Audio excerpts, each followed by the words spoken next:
کسی کے ساتھ پبلکلی اپنا کلام شیئر کر رہی ہوں، اور بہت اچھی اور خوبصورت بات، بلکہ میں اس کو اپنے لیے اعزاز سمجھتی ہوں کہ میں اسٹوڈنٹس کے فورم پہ جا کے اپنی آواز آپ کے ساتھ شیئر کر رہی ہوں، کیونکہ اسٹوڈنٹس ہمیشہ میرے پسندیدہ رہے ہیں، میرے دل کے بہت قریب رہے ہیں، and this is literally an honour for me. تو کچھ نظمیں میں آپ کے ساتھ شیئر کروں گی۔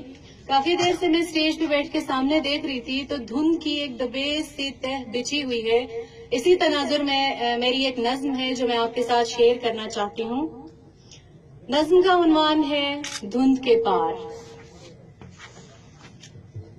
دھند کے پرے ایک دن روشنی کے حالے میں وہ مجھے نظر آیا، جیسے دیوتا کوئی منتظر ہو داسی کا۔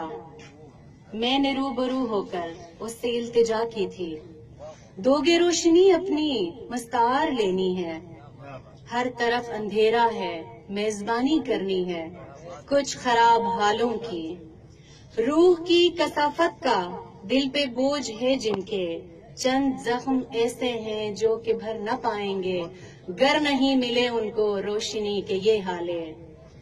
میری بات سن کر وہ مسکرا کے بولا تھا، بے نیاز شہزادی جان کیوں نہیں لیتی، روشنی کا روزن تو صرف تم سے کھلتا ہے، دھندلاتا ہر منظر اس لیے تو واضح ہے، جھل ملاتی یہ کرنیں تم سے ہی تو پھوٹی ہیں، خود کو جوڑ لو خود سے، روشنی تو تم سے ہے۔